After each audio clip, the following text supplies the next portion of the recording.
Bam, we're live. Good to see you, dude. Thanks for doing this.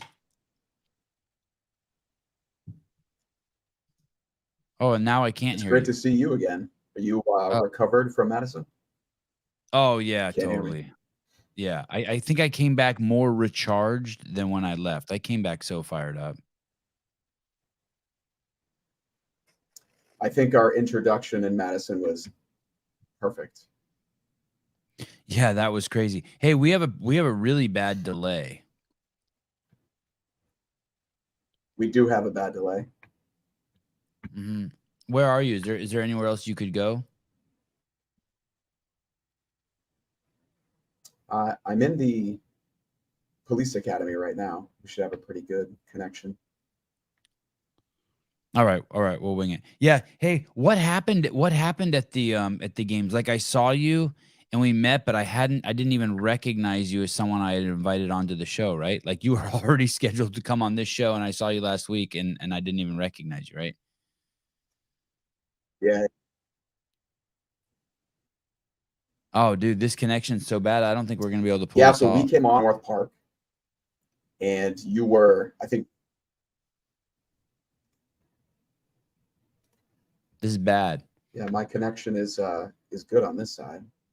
That's a bummer. Yeah, mine says it's good too. Can you do a speed check real quick? Do you know how to do that? I don't know if we've ever done one of these live on the air. Of course. Let me see if I'm gonna. What do? I just type in speed check and then Google gives me something. Internet speed check, Google. I'll show you the Ookla one. Go. Yeah.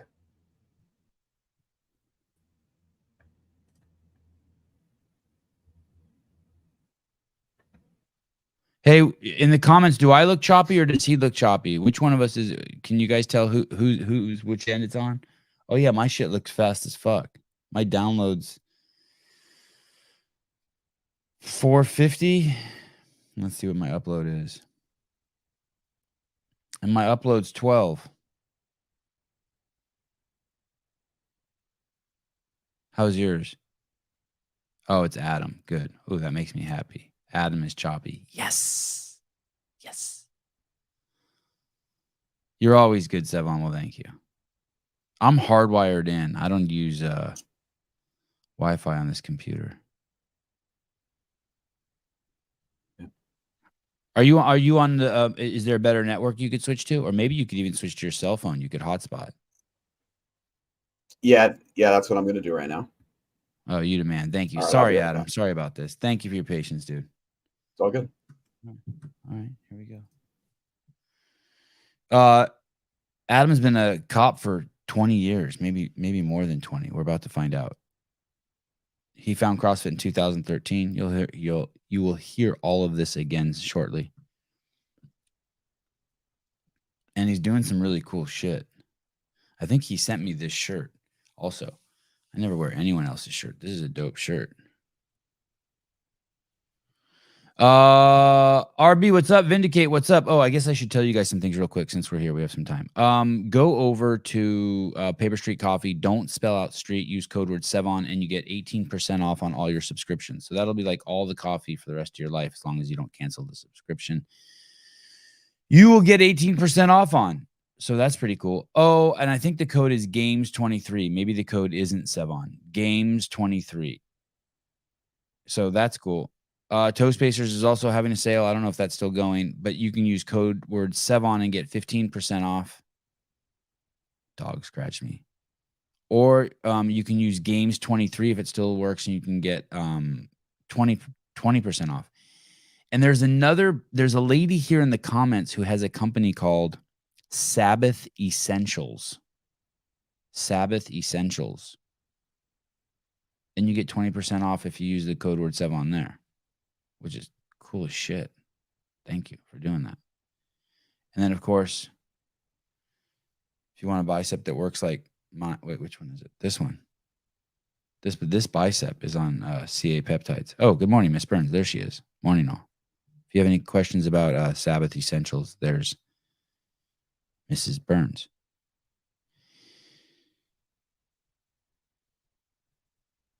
And of course, every morning, you know what I've been having for breakfast is Swolverine. I don't even, that's it.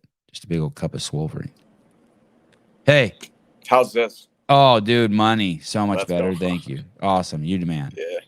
Okay, so we just ran into each other at the game just on accident. We said hi to each other. And then how did I finally figure out? Did you tell me or how did I figure out? Yeah, so we come off of North Park, my wife Yeah. and I, and we'll talk about my wife here in a second on the funny joke you made. But you come out and I'm like, hey, and you were like, hey. And then I introduced myself. You gave me a big bro hug, so I appreciate that.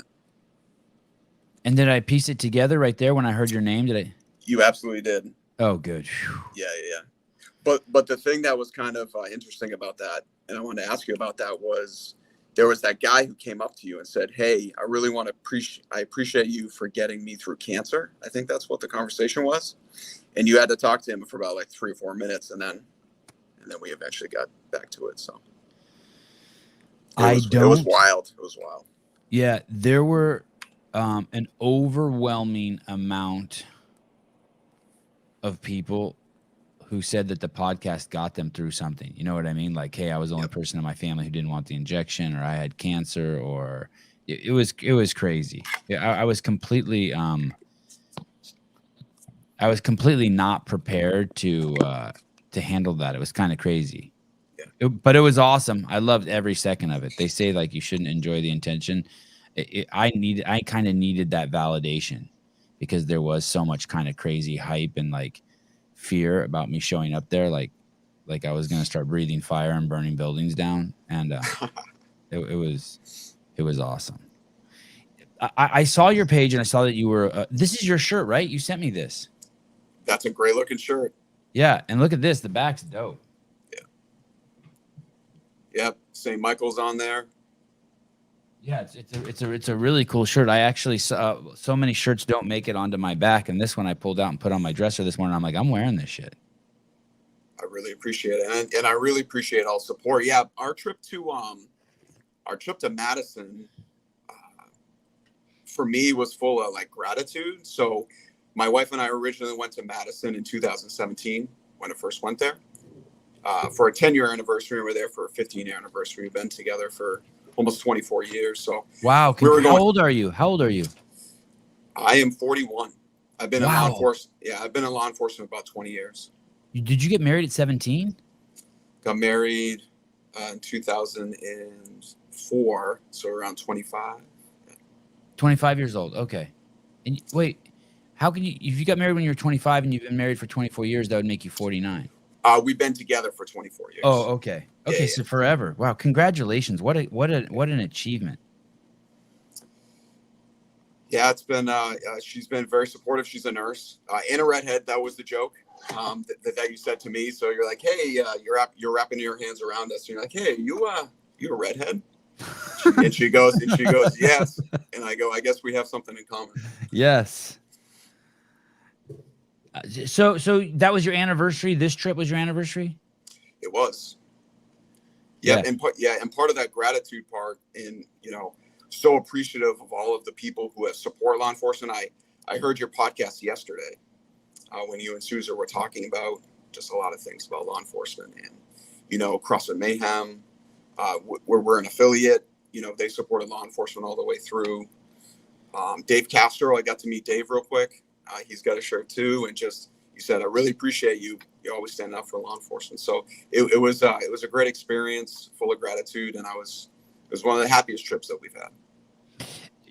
A lot of guests I have had on the show, when I go back and look in their Instagram accounts, I see this ebb and flow of kind of their posts kind of go with the tide of what's popular and what's not popular.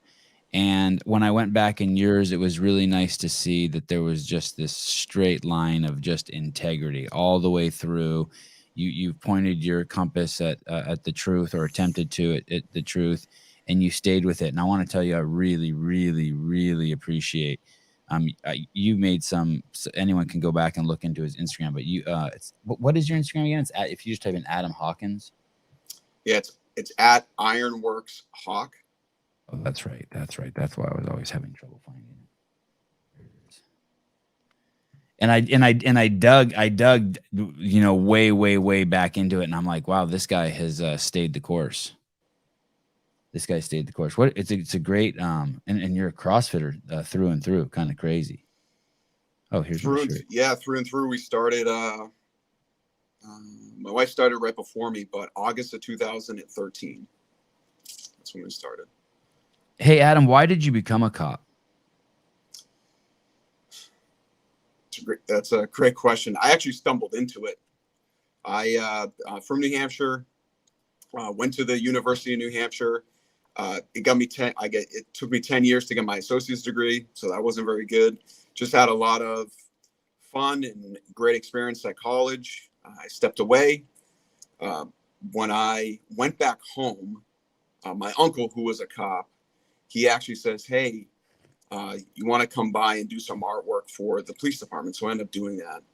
And the chief at the time said, hey, we have an opening for a dispatch position. So I wasn't doing anything, really had no direction. And I took that position and then quickly found out that, you know, shout out to all the dispatchers out there, it was not the job that I wanted, and made a lateral transfer into police work. So I kind of stumbled into it. Is being a dispatcher hard? Extremely hard. They're getting as much information as they can, trying to look out for the police officers. It's a lot of stress. Yeah, it's crazy. It seems like it would be a crazy job, and you're kind of you can't do anything. Yes, you are behind the phone. You try to get as much resources as you can to whatever's going on, and you're kind of limited in that. And I wanted to be more. I wanted to go out and, you know, it sounds cliche. I've heard the other police officers come on here, but to go out and help people, serve people, serve my community. Hey, so you were a dispatcher, and then from there, you just like, hey, I'm just going to start going to the police academy. You asked some dudes in there, hey, how should I do it? And then you just got on the path. Yeah. So in New Hampshire, you have to be, you can't just go into the police academy. You have to be hired. You have to go through, you just have to go through the process with local police departments wherever you get hired. And then they sponsor you to go to the academy. And then the academy, when I was there, was 12 weeks. It's 16 weeks now. And then I come back in field training, and then we're on the job training. Oh, I didn't even know that. So if I want to become a doctor, I apply to medical school, I go to medical school, and then once I don't know if this is true, but I finish medical school, and then I go to hospitals and look for basically what's called an what do they call it? I'm going to call it an internship, but they call it something else. Someone will say it in the comments. But basically, I get my degree first. What you're saying is it's the other way around for a cop. You go into a police station, you interview, and then if they like you, they sponsor you, and then they kind of vouch for you to go to the police academy. Yeah. So the thing that's really great about New Hampshire is we have very clearly defined ways to become a police officer. We have standards, and those standards come out of police standards and training. So you have to meet certain criteria. There's like formal backgrounds. It's a very, very thorough process. So yeah, you get hired by the police department, and you go through their backgrounds and whatever they want you to do, and then you come to the academy. And then it's still, once you come to the academy, it's still not guaranteed. You got to pass all the stuff. Absolutely.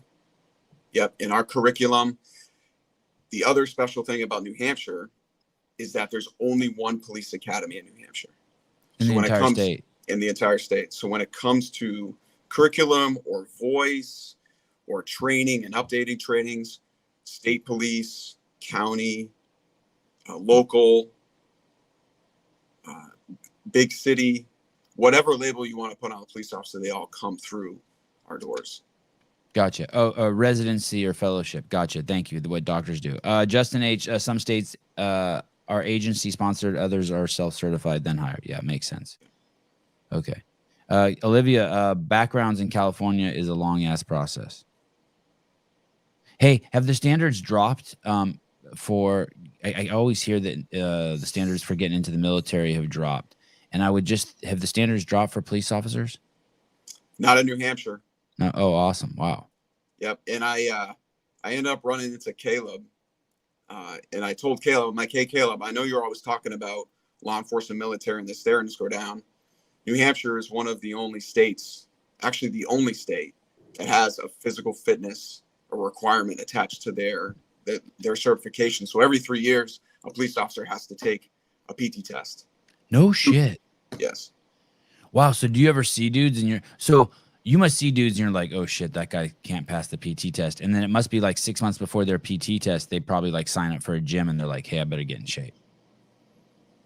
We see it sometimes. I try to be a resource to everyone. So if they're need programming, or they're coming off an injury, there was a close friend of mine.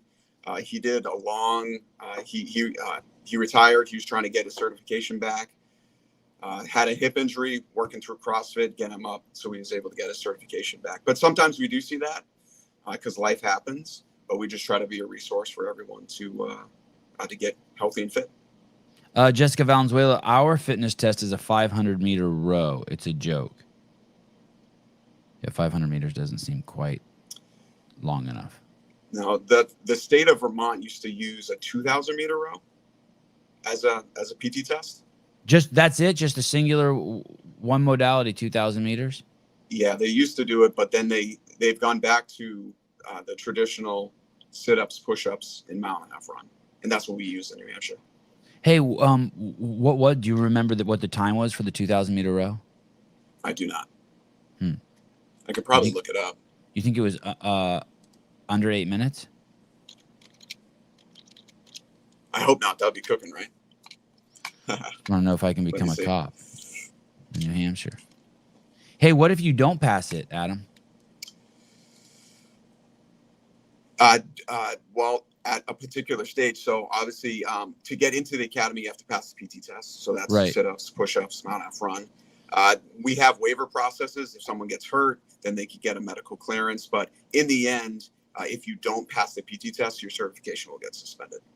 No shit. So you're a cop for 10 years, and all of a sudden you can't pass the test. You probably get a few tries to pass it, and then if you don't, you're suspended. Yeah, and that can go out to 2 additional years. Yeah. We talk about resolving temporary injuries. Usually resolve themselves within 24 months. So there's waiver process an officer can go through to get healthy and to get back on the road. Hey, do cops get drug tested? Like, are you guys on like they're screened. Really? Regularly? You have to take a regular drug test? No. Oh. No.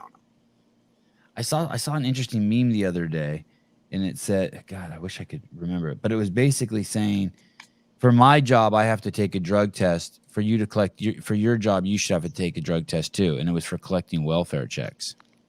It was from getting money from the government. And I just thought it was an interesting proposition. Like, yeah, well, that's an interesting proposition. There should be something, maybe something tied to it. It would suck that I wonder how much welfare money actually does go back into the drug market. Hey, do you think it's fair to say that most drug addicts are also thieves? You think that that's an over sweeping generalization?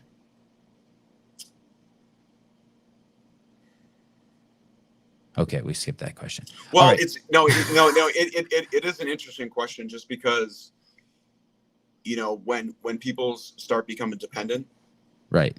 On certain things, they'll go to certain levels, and maybe stealing is part of that, right? Yeah, I've dealt with so many different people from so many different walks of life with so many different things. Okay, let me rephrase it. Is it not an uncommon occupation to be a thief for a drug addict? Do those occupations and habits often go together? Yes. They did good. I like that. So just like if you're a cop, a lot of them probably have gym memberships. It's like one of those things that goes together. Well, the thing that's interesting was, did you see the clip from the huge display in the Coliseum when they said 14% of the population only has a gym membership? I didn't see that. Wow. Yep, it was one of the new media pieces they put together. And I was like, wow. So if we apply that, let's say just to law enforcement, only 14% of law enforcement has access to a gym membership. That's a problem. You're currently an active police officer? I am. And what do you do? What's a typical day? You get in a car and get bad guys? No, that's what I used to do. So I spent about 15 years in the Lakes region, that's central New Hampshire. I ran the patrol division. Out of those 10 years, I was part of the special operations group, so local SWAT team, did that for 10 years. And then in 2018, I got the opportunity to come down here at the police academy. And I was originally assigned to the recruit training bureau. So dealing with part-time academy, full-time corrections, state of corrections academy, helping train them, use of force, firearms, PT, things like that, patrol procedures. And then I was promoted to captain. And now I run the professional development. So that's for training for police officers after they get certified. Oh shit, that's awesome. Yep. So we pull in like third parties come in and they teach, let's say, interview interrogation, or they teach maybe a wellness program. Yep. And that's what I do for the state. Listen to this statistic from Frederick Burling. Nice beard. Frederick Burling, last year, 28,736 people applied to attend the police academy. 1,501 passed the test. That's in the country of Sweden. I wonder how big is Sweden? Is it the size of Massachusetts? It's tiny, right? I think of it as being tiny. Or is it like the size of Pennsylvania? If this thing doesn't work for you, this cop thing, you're better at the Google answering the questions than I am. Maybe you can take Caleb's job. Maybe. No, I like Caleb. So let me see. Area. You want to do area of Sweden, or do you want to do Massachusetts? Sweden land mass. So it's in about 10 million people. Are in Sweden? Yeah. It says it's a total land area of 447,430 kilometers. 172,754 square miles. Yeah. In Massachusetts, about 7 million people. Oh, wow. Yeah. And in New Hampshire, we have about 1.39 million people. Oh, so super small. Wait. Massachusetts has how many? And where? Say that again. So Massachusetts, almost 7 million. Yeah. What only has 1.9 million? New Hampshire. Oh, what state are you in? I'm in New Hampshire. God, they're all the same to me. Sorry. You're just a bunch of little states. Sorry. Yeah, it's the Northeast. Sweden, you should come out here. Sweden is roughly twice the size of Great Britain. Holy shit. Larger than the state of California. Well, fuck me. Wow. Okay. Hey, so once someone becomes a cop, your job is to make sure they stay that good, and not only that, get better, whether it be their fitness, their ability to get bad guys, interact with bad guys, work with their coworkers. What about things get along with as they change through the changes that happen to them at the job, get along with their family members? It's all those kind of like. Yeah, at the police academy, we try to push out as many resources as we can. Obviously, when they come to the academy, we train them up. Then they go back to their local agencies, and then we provide training to local agencies. Just try to get as many resources we can to help them get through their career safe and healthy. What's one of the areas where cops are doing the best, where cops thrive? You know, like you always hear, like dentists are #1 in suicide rates, and SEALs are #1 in divorce rates. What's something good that cops is there some stat out there that's like, yeah, cops in general are like really good at this? Probably not going to jail. I wonder if cops have the lowest rate of all the professions of going to jail. Well, I would argue cops are the best at de-escalation. You know, the amount of interactions that police officers have with people in this country, and the almost minuscule levels of deadly force incidents. I think they do that really well. And I think what we're doing really well right now is critical incident management, dealing with people who have mental illness, responding to that and trying to get them to places to be safe and healthy. It seems like that category has just like broadened like massive. It has. There's been a huge uptick. We had, I think there was a lot of things that happened in 2020, George Floyd's incident and other things as well, that really pushed police training And that was definitely one of them. I remember Greg Glassman showing me something on the CDC website, and it was like the evolution of what happens when you put societies in lockdowns. And one of the things, obviously, it said in there, which they completely botched, it says you never put the healthy people in quarantine, ever, ever, ever, ever. And there was another thing in there that says you also never deploy a vaccine during the heat of the pandemic, because if you do that, then you exacerbate the problem. Both things were ignored, which are on the CDC website, ironically. But there was a third thing in there, that all lockdowns end in riots. And it's crazy. And it's like we actually went through all that shit. But the George Floyd thing was really, really bizarre in the sense that it was one incident. However you look at it, I definitely don't look at it the way a lot of people look at it. I don't think. I look at it from the fact that I look at it just totally different than I think a lot of people look at it, especially the people who are rioting. And it changed the whole, I feel like, landscape of how people treat police officers. And then everything is just kind of backfired from there. I feel like I would blame the entire collapse of what we're seeing happen in San Francisco, California, to the fact that the attack civilization has made on police officers. So the people that were supposed to protect our Walmart so we could go in there with our kids and get NyQuil and come home safely, like, that's been lost in the city of San Francisco. And I feel like that whole thing that started because the fact that people were angry at police officers, and so police officers took a step back, right? Because it's a relationship at the end of the day. So police officers have taken a step back in terms of their, I don't want to say in terms of their duties, but they got a delay in their step now, whereas before they didn't.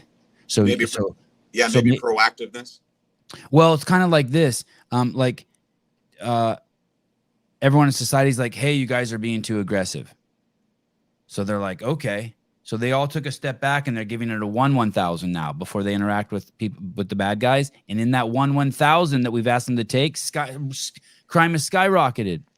Like, you can just go in with 10 of your friends into an Apple store in California and take shit. There's actually laws here that you can't stop the guys who are stealing. And I'm just tripping on it. I'm almost tripping why we even have cops. I don't even like. Yeah, so it's interesting.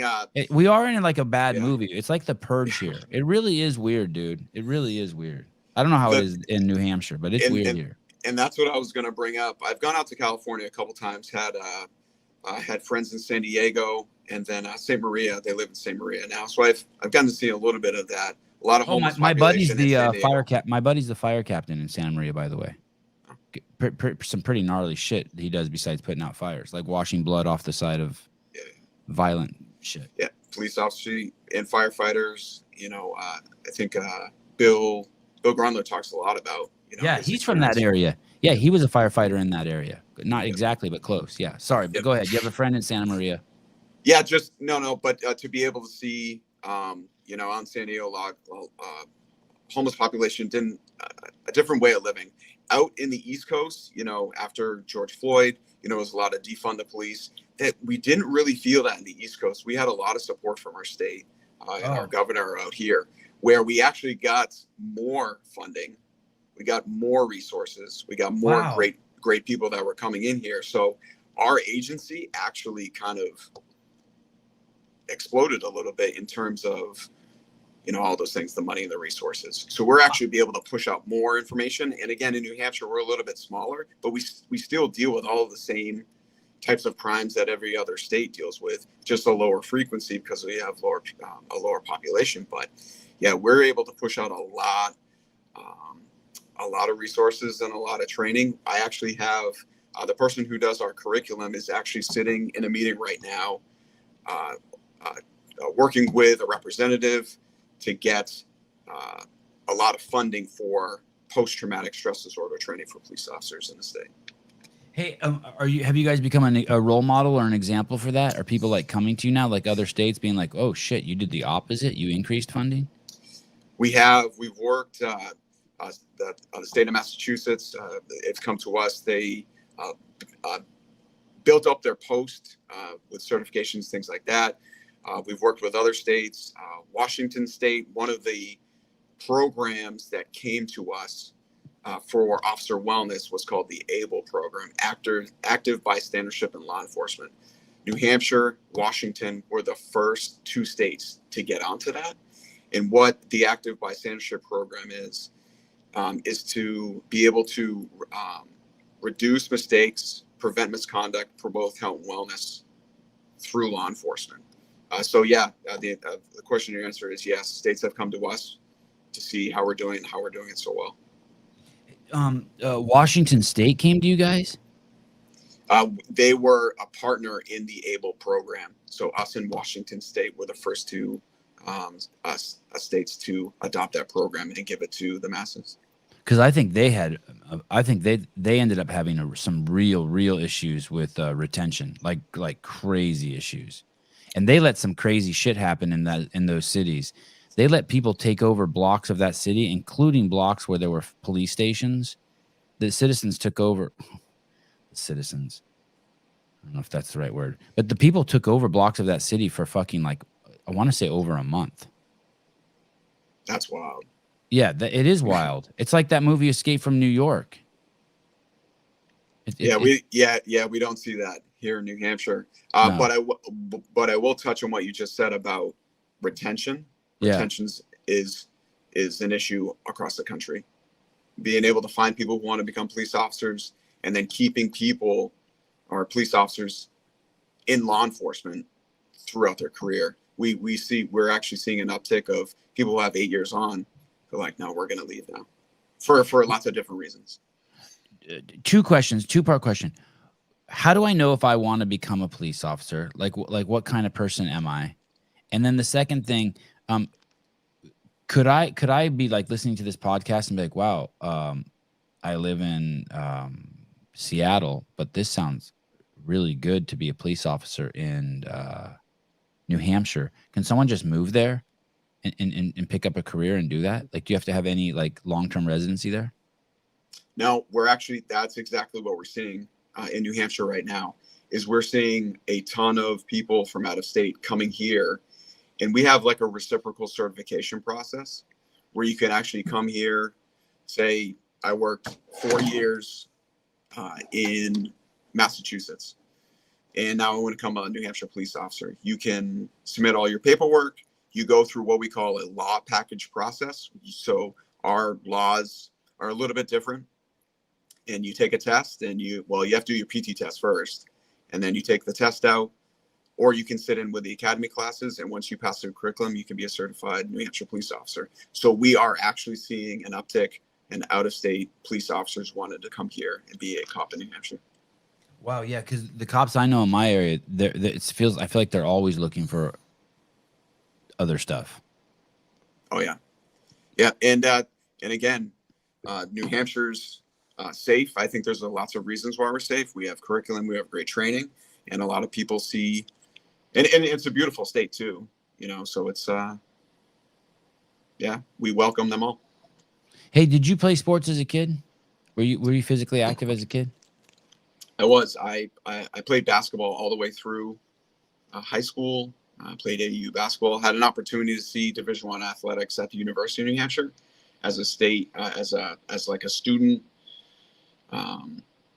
coaching assistant. Not I wasn't part of the athletic department and doing all that stuff, but was able to see that level of dedication in Division I athletics. But I primarily played basketball. Hey, who should become a cop? Like, how do I know if I'm like, oh, I want to be a cop, but I'm not sure. It seems so hard. A person who genuinely wants to help people.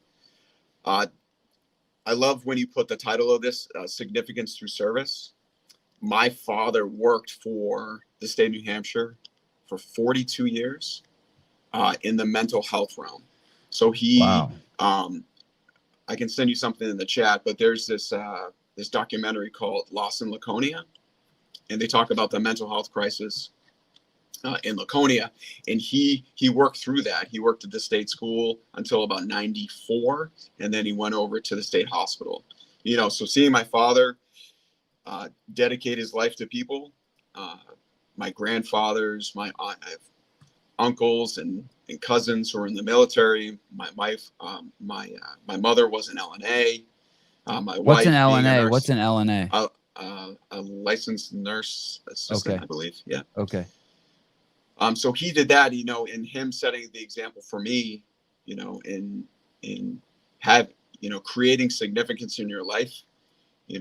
What I got Ben Bergeron's book right over here. He talks about how to build happiness, and he talks about gratitude and giving back and building quality relationships. And I think for a police officer, you want to have those things. You want to be able to give back to your community. But yeah, that's kind of why I do the things you want to do. And I think a person who wants to become a police officer, you gotta want to be able to give back. You gotta want to help people. Hey, I here's the thing. This is why I couldn't do it, because someone's going to do something like throw something at my car, and I'm gonna get out of my car and be like, "Are you a fucking idiot?" I'm just which is a normal human response, which is maybe why I have so much compassion for cops. Like, I have so much fucking compassion. How am I fighting with a guy that just robbed the liquor store and there's 20 people standing around with cell phones and no one's helping me? Like, I hate all of you guys. I would put you all on a rocket ship and send you to fucking Pluto.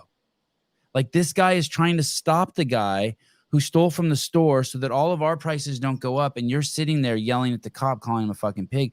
I have like zero tolerance for that. Like, lighting the police station on fire in the riots that they did while there were police officers inside and they had to be helicoptered off the roof. I have zero, like, at that point I have zero tolerance. I'm just like, well, open fire on the crowd. I mean, and I feel like I'm a pretty logical person, but if you light a building on fire with someone inside, then from there you've completely taken off the gloves. Okay, it's time to go nuclear. I just don't know how you do it. I don't know how you. It's basically like you're challenging society to something, but with one arm tied behind your back. We've tied one arm behind that. We've set the cops up for expectations that there's no human being could uphold. The dude Jesus even flipped over. The guy that all these people love, he flipped over a table, and he was God, right? Or the son of, or something. I just don't get it. I would be scared. I would be scared to have to live up to that level of expectation, dude. Impossible. Yeah. It's impossible. And then to have a society that's not compassionate towards me. I'm not 99% of the time when a cop shoots someone, I'm worried about the cop. Oh fuck, how's he gonna sleep tonight? And I've never heard it once on the news. Been like, oh shit, that guy killed someone. And people will be like, well, that guy deserves it. He killed 2 other people. It doesn't matter. No, I don't think anyone kills anyone, no matter how bad they are. And it's like, absolutely not. When it comes to those use of force encounters, yeah, so many different people are affected. During my time on the road, there was multiple incidents where my officers, the officers who worked at my local agencies, were involved in those type of incidents. Yeah. And it affects everybody. It affects everyone inside the police department. It affects the community. It affects the people who are involved in the incident, the officer. And it could be one of those things where the incident is 100%, I'll use the term clean. And, it takes months for the officer to come back, and we're trying to support them all the way through. And because you're right, no one wants that ending. Nobody wants to have that outcome. There are some things that, it rises to that level of force, and they use, proportionality, and that's what they have to do to get through that incident. But that's what we're trying to do here, is to be able to give resources to police officers and really highlight, hey, we need to support these officers. We need to support the community, and get these people through these terrible incidents. You would want them to always be thinking, do what's right and safe for society, as opposed to what's someone else going to think. And it's turned into, I feel like if I was a cop, it would have turned into what someone else is going to think. I remember seeing a video, and it was of a 15-year-old boy running. He had jumped a fence and he was running, and the cop shot him in the back. And then as the story unfolded, he had jumped into the backyard of a preschool and he had a gun and he had been shooting at the cops. And at that point, I'm like, yeah, my kid's in that fucking preschool. That kid, I don't care where you shoot him. Like, he can't go into the preschool. And it's just like, but nowadays the cop might be like, hey, I can't shoot him because there's 20 phones on me.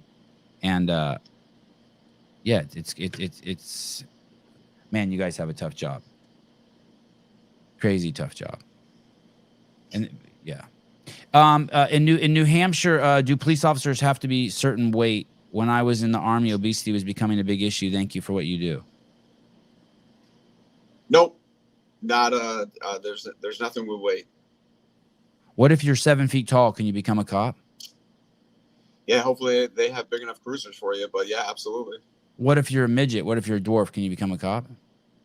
Absolutely. Any size.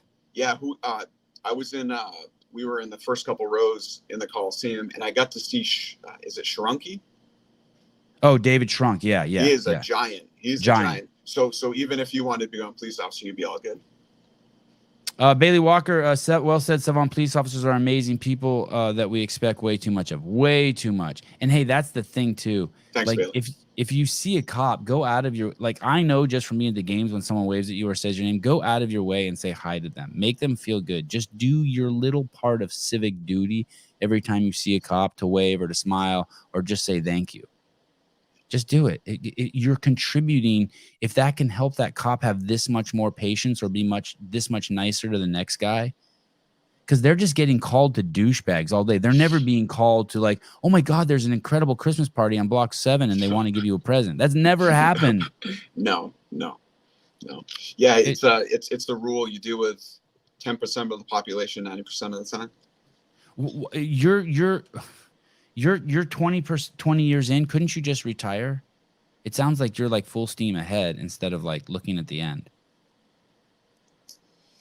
Yeah. So when I got into the job, it was, I think you had to be 45 and 20 years on. Mm-hmm. But yeah, outside of me loving my job and what I'm doing, yeah, and helping police officers and do, in CrossFit and all of that. I got 2 kids, so I got a long way to go. But you're close. You could retire. Yes. And that would be a crazy loss. I know you're not here to float your own boat, but that would be a crazy loss of a resource to have someone with the experience you have to leave. I would think so. But yeah, we're building a team here. It's not all just about me. I have a great team. In our CrossFit program, we have another L2. So I'm an L2. Lieutenant Matt Terry, he's an L2. Lieutenant Erin Minahan, she's done CrossFit for a long time. Wait, is she Armenian? She's not. Oh, what'd you say her last name was? Minahan. Okay, all right. No, that's Irish, yep. Right? Okay. Yeah. And then we have another L1 just came out of corrections. And then the CrossFit program here was actually started in 2016 by a guy named Paul Moeller with Swift River CrossFit. And then we had another L1. He does not work here anymore, but Justin Paquette. So CrossFit has been in our I guess veins for a long time. And then we officially were affiliated last year to formally bring CrossFit methodology, using the terminology, all of that stuff, to our recruit classes and to our state. Just so you guys know, 90% of the cops, 95, I don't know, 100% of the cops I've had on the show have always called me ahead of time and been like, hey, don't bring up this, this, and this. And Adam did not do that, by the way. So go back to 2016. So there was a cop did that cop, Paul, did he own Swift River City CrossFit, and he was a cop, and so he kind of brought the two together? Yep. So he owned, I think he owned his own affiliate at the time, and then brought the methodology here. And then we were using CrossFit all the way through. And you were stoked since you found it in 2013. You were kind of stoked that it made its way in. When I talk to the recruits now, we talk about health and fitness and finding something that you love to do and to be active. But I come out and say, if you're going to be a police officer in this country, do CrossFit and or fighting discipline. You can learn a lot about yourself in those two.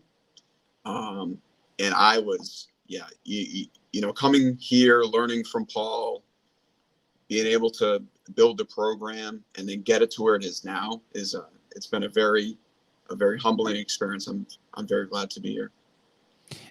And tell me about why you affiliated and how that worked. Why'd you guys do that?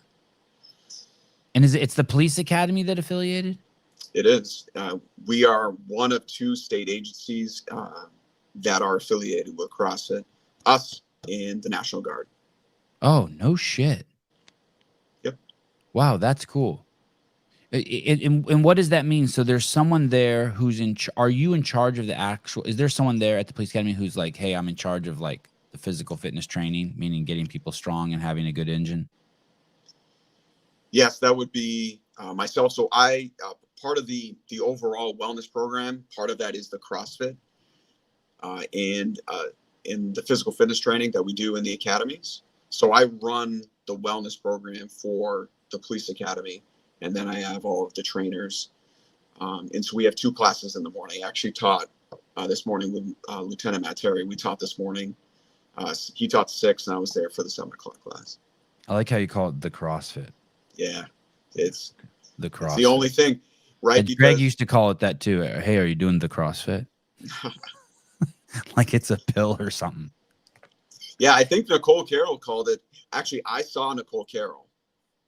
At the games?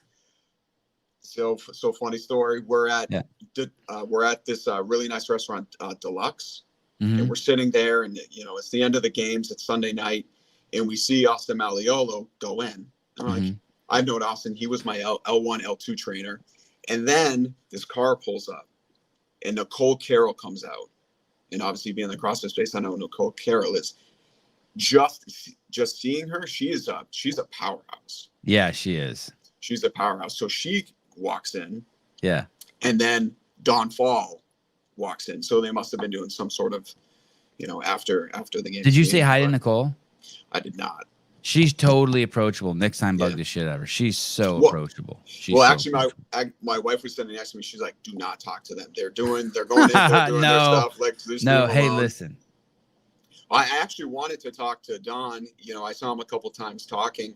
Yeah. About Don's totally approachable too. They want to. Do you know what I mean? Like they know they're on the clock there. They want to. Yeah. No one in that space is like, no, don't talk to me now. There's no fucking way.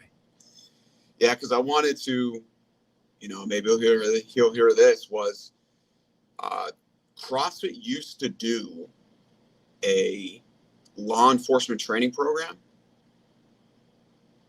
And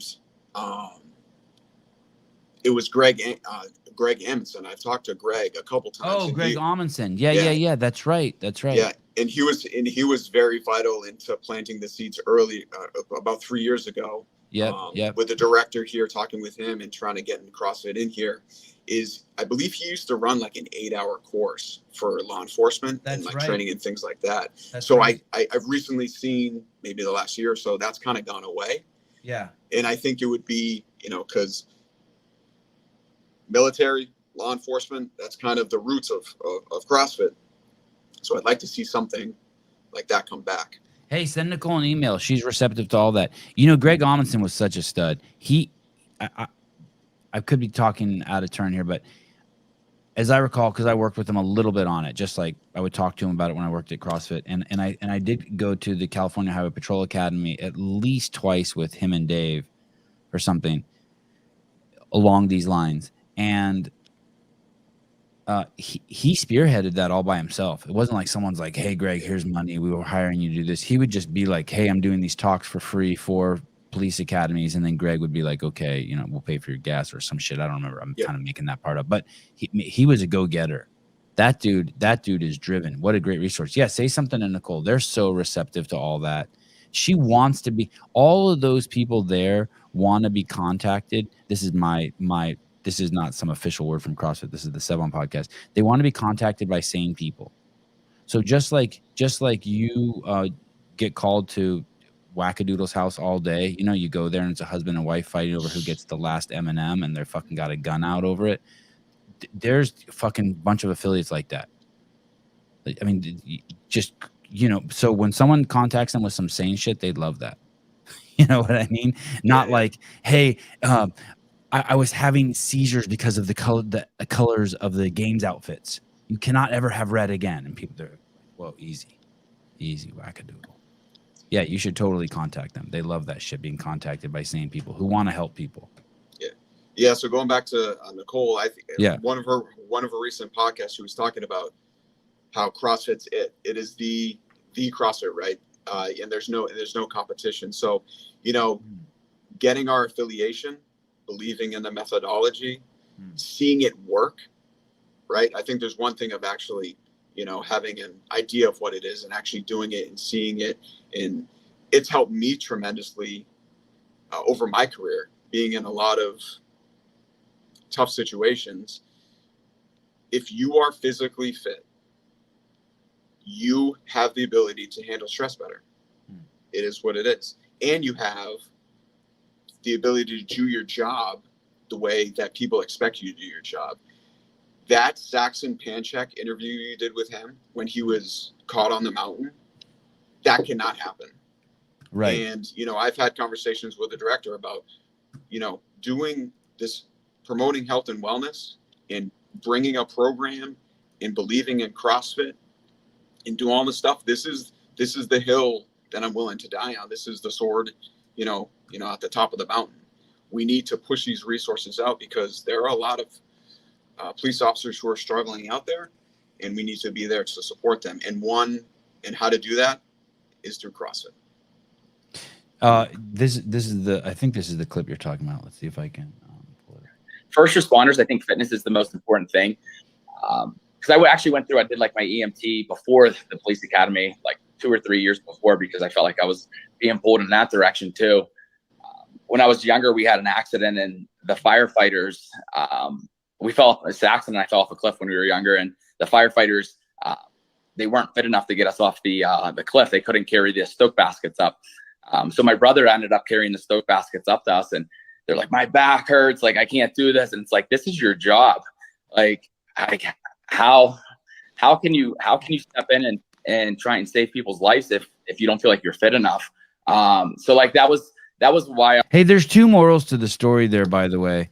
The one is like, yeah, you got to get first responders doing CrossFit. The second one is thank God his brother does CrossFit. Thank God for all you people out there who do CrossFit, who then gives you the confidence to run across the street and help an old lady, to save a cat out of a tree, break up a fight between two kids. Like, it's all those people, the people doing those good things are probably disproportionately CrossFitters. Just because they're capable of it. Yeah, and I think that aspect of building community. It was strange being in Madison. When I went to Madison, how nice were they? Can you? How it's like so everyone nice. There's on ecstasy. It's like, dude, it's the last place. Someone's like, hey, someone got arrested in the parking lot. I'm like, no shit, and they're like, yeah, it was one of the employees of the venue. I'm like, yeah, no duh. You know what I mean? It wasn't one of us. Yeah, and then being inside the venue felt so welcoming and safe, and that's just what CrossFit's all about. Is building that trust with people, building those quality relationships. It was very refreshing to be out there and to experience that, and then to come back recharged, to be able to get this program better. You said that you went to CrossFit Games like 5 years prior to that? Went to Madison the first year it was there. Okay. And then hadn't been since, and then went again. Yeah. Was there any letdown this year to you? I thought it was amazing. Yeah, I thought it was the best. I thought it was one of the best games I've ever been to. I couldn't believe how crowded it was, like in a good way crowded. We showed up Wednesday, and it was packed. Yeah, why was that? Doesn't no one has a job anymore? I couldn't believe how packed it was. Just energy, I was kind of, when Dave left, when Greg left, I made a post about this. CrossFit, kind of was lost a little bit. Mm-hmm. And then when they fired Dave, I think they got really lost. But when they brought him back, I think it brought so much energy. It especially did for me. And then be able to see what Adrian is doing. One of the things that I loved at the CrossFit game was to see the interactions between Dave, Adrian, and that whole team. So professional. I love that too. I love watching that. Yeah. Like I love the workouts and things like that, but I just love watching the teamwork and how everyone seemed really thoughtful and they cared for each other and they wanted to put out a really, really good product. It was awesome. Yeah. One of the things when they let Dave go, I was frustrated. I was like, hey, if you're the director of a movie and you have Tom Cruise as one of your actors and the director and Tom Cruise aren't getting along, if you're the producer, you probably don't fire Tom Cruise. You fire the director because you need Tom Cruise. And I did get to see intimate interaction between Don and Dave at least a half dozen times.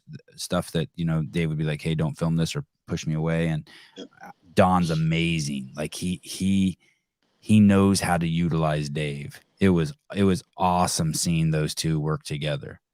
And there's crazy trust there. And that's basically what that's basically what people need, right? They need to trust. Ben Bergeron taught me that term. What is it? Things can grow at the speed of light when there's trust. So you know what I mean? Like relationships, any kind of relationship can grow really fast when there's trust. Basically, day 2, when the recruits come in here, that's the first thing that I talk to them about. Is trust? Yes. Trust is the foundation of all relationships. If you don't have trust, you don't have anything. So how does that apply to police work? You got to build trust with your communities. You got to go out there. You got to serve well. You got to look the part. You got to be fit. If somebody's grandma is lost in the woods, I'm speaking from experience. She has dementia. She's in the woods. You need to go find her. Like you need to be able to do those things because when people call the police, I think they almost want a superhero to come out there and help them. Yes. And as a police officer, you have to do everything to put yourself and prepare yourself for any sort of interaction. And again, that's why CrossFit is the best training methodology because you unknown and unknowable, right? On that trust issue, that's a little off topic, but one of the funny things about trust too is that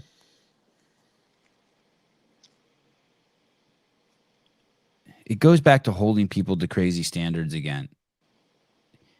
If someone breaks your trust, it's no reason to throw the baby out with the bathwater. Like, have the power of accepting that and letting the trust keep building. It's so many people want to be like, persecute someone for breaking their trust.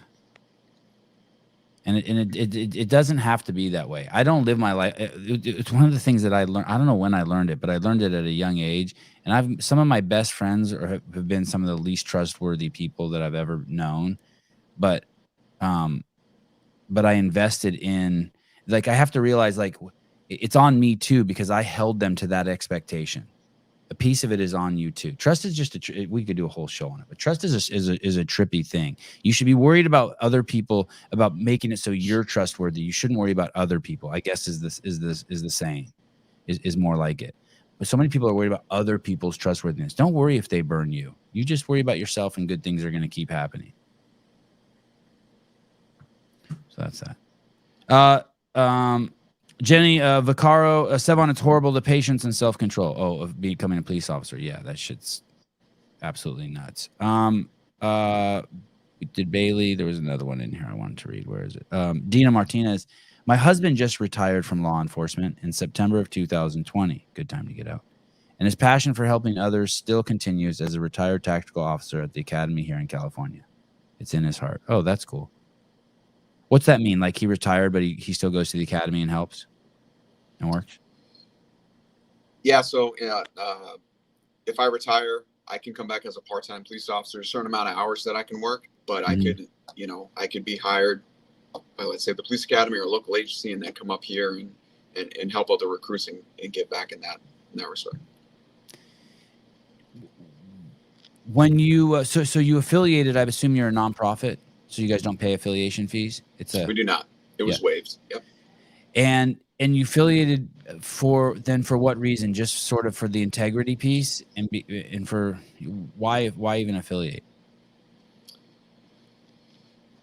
Because we want to stand by CrossFit. We're proud of what it's become, what it is going to become. To be able to get the resources. I think being in the space for a long time, I think CrossFit is really putting out a lot of great resources. Our affiliate is associated with Mayhem. We're a Mayhem affiliate. We do Mayhem programming. And does Mayhem give that to police departments? It's something that we pay for. Okay. Yeah, but one of the big kind of saving graces is through COVID, our police academy never shut down. Wow. But during that time, we would, some classes might have been on Zoom. Obviously, we can't teach firearms and things and driving over Zoom, but right. Some of the lecture based.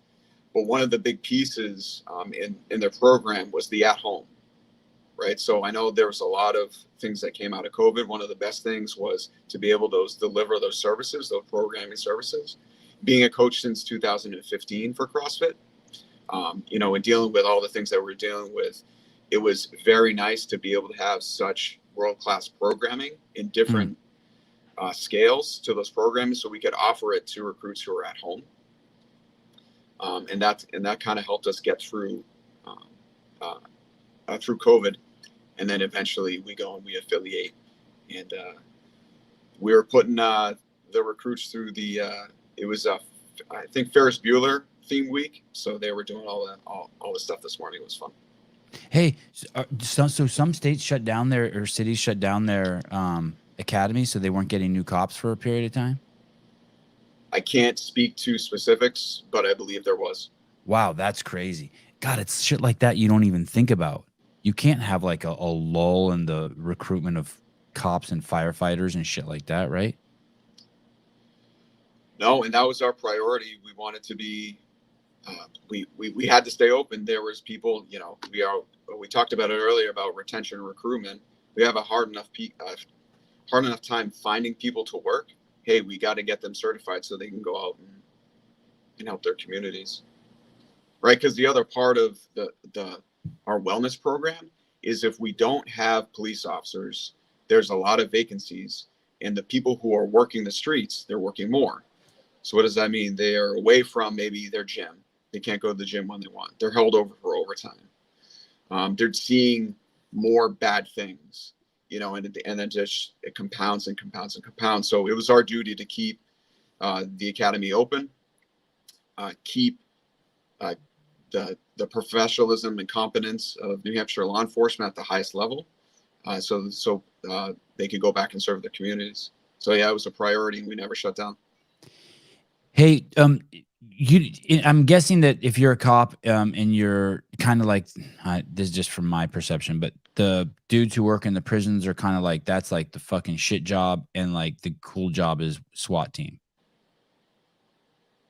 Where does police academy fall under that? Like, do the other cops are like, oh, Adam's a sissy, he went over to the police academy, just dealing with kids now?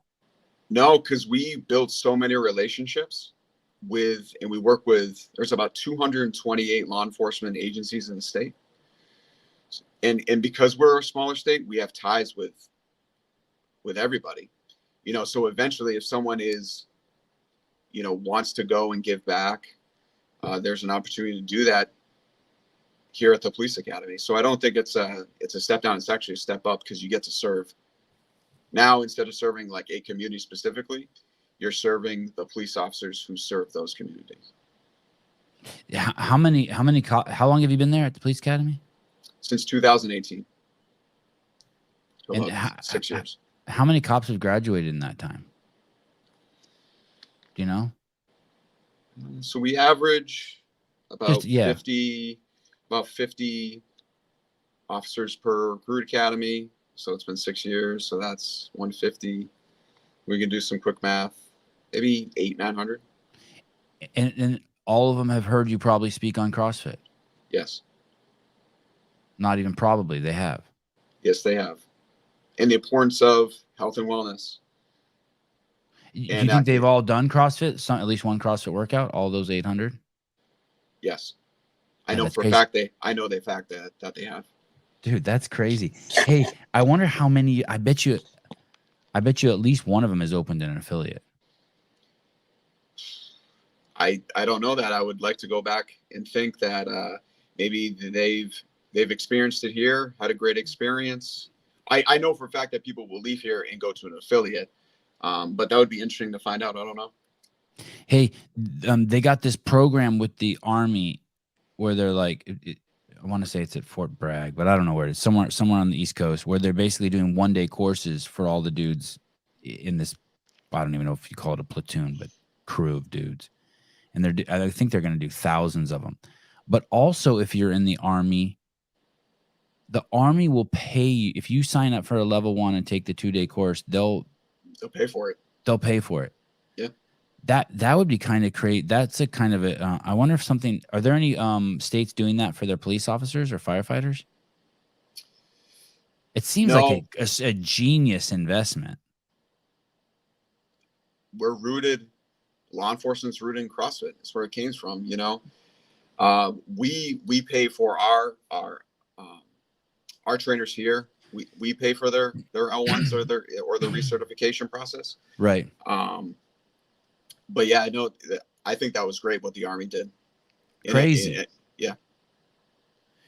The first time I ever I think the guy's name was Chip Pugh, and he was the strength and conditioning coach at Tennessee Tech. And Rich was working in the gym there. This is like in 2010. And I think it was him, and I apologize if I'm quoting this wrong. It was the first time I heard someone say, I learned more in my 2-day course, and there was greater value in my 2-day course as a level 1 than my 4 years getting my degree in like kinesiology or something. And since then, I've heard that fucking 1,000 fucking times. And it's kind of mind-boggling. And this was the top dog over there. Sorry, Chip, if I misquoted you, and you'd lose your job tomorrow for that. The other thing that I appreciate about CrossFit and how it is being implemented here in our program is that there's a lot of misconceptions about how to get fit. Mm-hmm. Some, especially in law enforcement, a lot of people will say, because, why don't we do more running?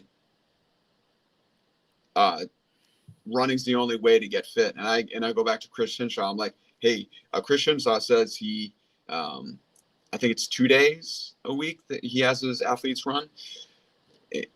But the thing is like, there's not a lot of education when it comes to how to become fit, not strong, not flexible, not a one thing. How do you become fit? And we're able to take the CrossFit methodology and kind of define those things, and then apply it in the police academy, and then it applies to their job. But yeah, it's I love CrossFit. Yeah, that's obvious. I love that. Yeah, man. I love how obvious it is. Ingalls, Ingalls. That cannot be a real flamingo. There's no way. Hey, I just thanked about 8 cops, you lose count over 6, for their service while listening to this amazing hero. Think they were training, possibly. Awesome. You're a good dude. Appreciate it. And that's an imposter flamingo.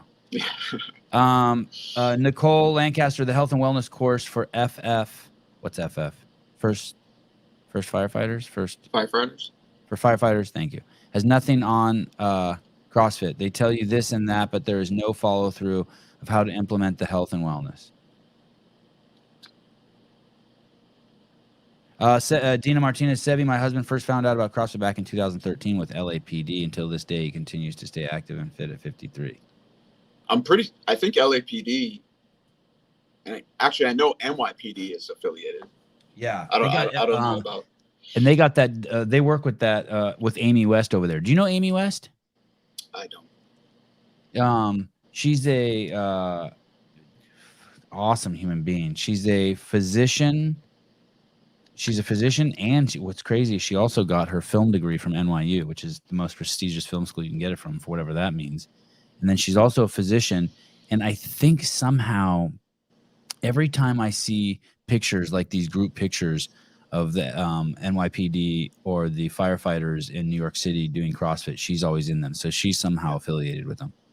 Hey, do any of the police departments, since you guys have affiliated, or any of the police departments affiliating in the city of New Hampshire or in the state of New Hampshire? Has it like spread? It hasn't caught on. What I will say is there's a friend of mine. We will go back a little bit. He's a firefighter. His name is Matt Michaud, and he works for the city of Dover. And he's doing a lot of that for his agency. He owns Ever Proven CrossFit, and I'm pretty sure he got them affiliated, and he is doing some great work over there. So, I'm working on the police side with the team we have over here, and he's trying to build that program over there, and hopefully we can maybe connect in the middle somewhere. But in terms of law enforcement, hasn't really caught on in terms of agencies affiliating themselves. How long is the academy? Right now, 16 weeks. You ever seen any just crazy transformations in there from the people who like start CrossFit in those 4 months? One of the best things about being here at the police academy and being able to train officers is the stories and how they reach back out to you and say, hey, I remember, we were in this workout, or you taught me this, or you taught me that. And then they got into a really bad situation and were able to get through that situation with the training that they have. Like at that point, I could probably retire and walk away and say, hey, I won. But it's nice to get those, and we do get those stories from time to time. What about the nutritional piece? Instead of cops going in and getting a black coffee and filling it with, the cream machine and a little thing of donuts, you ever hear cops? Do you tell them that? Is that part of it? Like, hey, dude, just go in there, get black coffee, and get a bag of beef jerky, and if you need to pick me up, do this instead. Eat an apple. Yeah, part of our we're trying to rework some of the programs that we have here, but is a nutritional part. So one of our classes that we have, it's called Intro to PT. It's eventually going to be called Officer Wellness. But inside of that, we talk about nutrition. Eat meats and vegetables, nuts and seeds, right? Yeah. And really pushing what CrossFit is. And that's why we affiliated. We were able to, use those resources and be able to put it into our programs. Hey, is there anything else left you have to do there in that program in terms of its fitness? Like, how is there anything like you're like, man, I really would like to see it grow like this, or I'd like to see a yearly all CrossFitting police officers come together back to the academy, or is there any like the thing you're working on that's kind of like a dream around CrossFit in the fitness space? Yeah, I would love to, eventually, nonprofit, do that, bring maybe competitions here, wholesale ones, get people, in that spirit. I sent you a couple links in terms of the other things that we're doing for the program. So CrossFit is the physical part, but we're also working with external agencies, state and federal agencies when it comes to giving out resources. There's a program through the Bureau of Justice Assistance called Valor for Blue. Where did you send me these links? Sorry, where did you send me these links? It was in the previous private chat. Oh, God. Okay, sorry. Yeah. Okay. Yeah, so there's one that's called Valor for Blue, and a lot of online training. Valor is the Officer Safety and Wellness Initiative. So they talk about safety and wellness, resiliency, suicide prevention, roadside safety, strengthening partnerships. So there's your Valor for Blue program, and attached to their kind of their sister program, it's called Safe Leo. And what Safe Leo is national suicide awareness for law enforcement. And so they're really putting out a lot of resources, online trainings. We actually brought the Valor program here to New Hampshire, and we had about 70 officers sit through that 2-day course. It's actually called the Survive and Thrive course. They have leadership training, online training. They have a training when it comes to financial wellness. I think that's a big part. Yes. Not living outside your means for police officers. So we're working with these. So kind of a dream of mine is to be able to pull everything. We're at the police academy. We're the only academy in the state of New Hampshire have one voice, be able to push these programs out to the police officers so that they can have whatever resources they need to get through their career. Man. But if I could have like a really cool gym space. We have a little gym space. We have a bunch of equipments and kettlebells and plates and all of that. But we're working on it. It's just a process. But I'm very happy where we are in the direction that we're going, and obviously seeing all these comments that are coming through. If you see a law enforcement officer, go up to them, say thank you, because they're really appreciative, and they will probably thank you for the support. So we can build those trusts and. We can get through our careers. Hey, and early on when I started doing podcasts, I had Jolie Gentry on, who is the original CrossFit Games champion. She then ended up being a SWAT team, I think I want to say in Fremont or Hayward, California. And then now she got some cush desk job. She's been a cop for over 20 years. She's someone important. And I remember her saying something along the lines of, every 3 years they would rotate you as a cop to a different position. And she said the shitty part about that is it took about 3 years to get comfortable. And then I got some really close friends in town who are cops, like dudes who I would do anything for, and that come over to my house and our kids play, and they're basically like my siblings. And they say that their job is to talk to people. They said that's basically what you are as a cop. You're a relationship person. Unfortunately, also, you just also have to accept, and this is the hard one for me to accept, is that there's a lot of people out there that just suck at that. And so there are cops out there who are just fucking shy, or they're new to the job. And like, you'll say hi to them and they can barely say hi back to you. Or I always trip on the fact that like, if something's happening with the cops by my house and there'll be 10 cops outside my house and I walk out to see what's going on, the most recent one, I would expect like just a cop to walk over to me and be like, hey dude, what's up? I just want to let you know that someone drove off into the ravine here. Instead, I got to fucking question them like I'm fucking begging for information, even though there's 10 cops in front of my house. But it's okay. And we have this whole generation, I'd be curious what your take on it, that I think we probably have the least social generation in the history of mankind, right? And these people are looking at their phones, video games. Yeah. I just think people's skills have just eroded. Technology, text, all of that stuff. One of the things I think that should, if people are thinking about coming to law enforcement, have a little bit of life experience, to be able to relate to people, to be able to communicate strongly. Going back to the question you had earlier about, what it takes to be a good police officer. Absolutely. You have to be able to communicate powerfully with people, relate to people. Yeah. But yeah, you're right on. We're seeing it. I coach, besides CrossFit, I coach basketball still. And just seeing different types of people being in the affiliates, How old are these people who you're coaching in basketball? I coach 3rd, 4th grade, 5 and 6. And then wow. I coached my son. We had a basketball game last night, and he is 13 years old. Okay. Oh, so you're around all kids of all ages, prepubescent, and then the ones that are going through puberty. Yeah, and then obviously see people in the affiliates, 7 to 70. Yeah, I definitely think that communication is not as strong as it used to be. Hey, totally off subject here, but my mom told me that I was the greatest kid in the world until I turned 13. Don't say that. No, my son's he's good, man. He's good. She said hormones kicked in and fucking man. I know my son is going to be a great man. Last night, he had his girlfriend go to his basketball game, and we go and we pick her up. And I don't talk to him about this stuff, but, opening the door, Yeah. He's just a good dude. Oh, He's a good dude. Yeah. Do you praise him for that afterwards? Like, do you tell him, hey, dude, that was really cool how you opened the door for your girlfriend?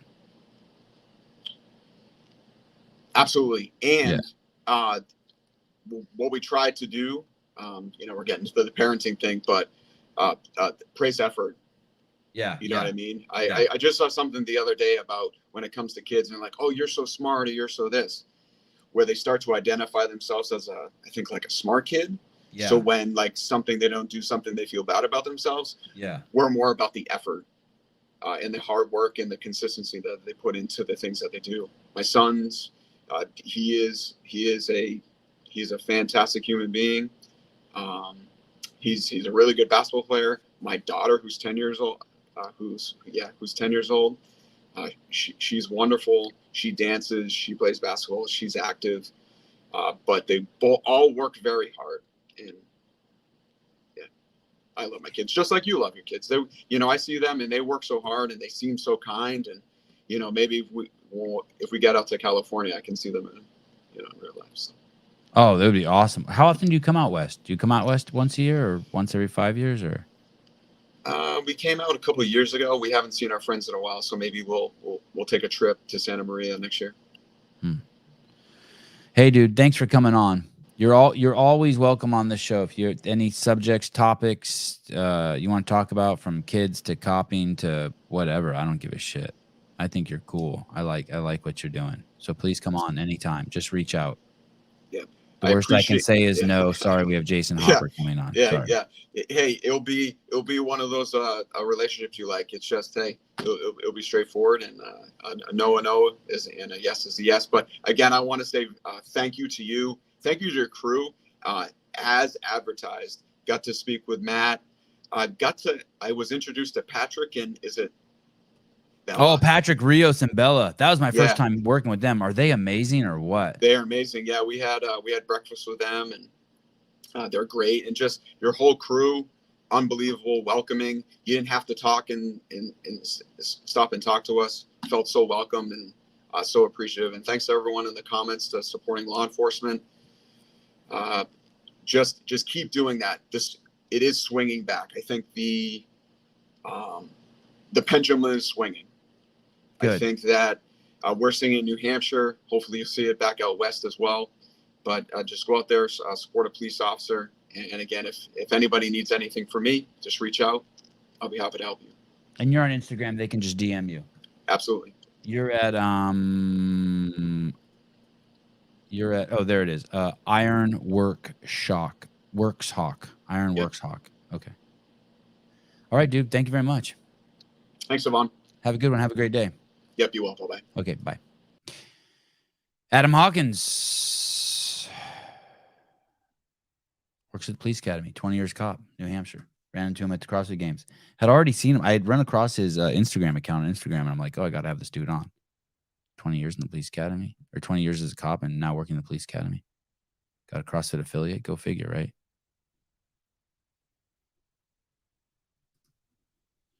I think there's a ton. My husband is a law enforcement officer and was in the Army. A lot of his friends in law enforcement were ex-military. Oh, the question was a lot of ex-military become cops.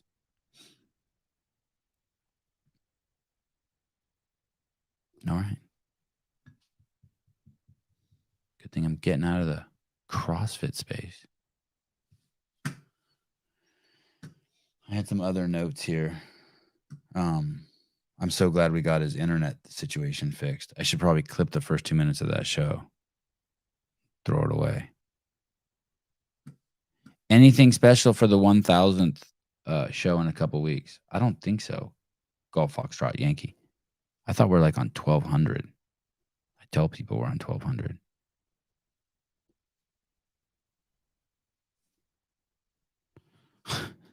Steve Flores. Adam, can you sign off on a Fix-It ticket asking for a friend? Sorry, I should have got that. Damn. You know what's crazy? Where are my toast? Oh, here they are. They're black, so they're hard to see on my desk. No, they smell fine. They smell good. They don't have that. They don't smell like brie cheese.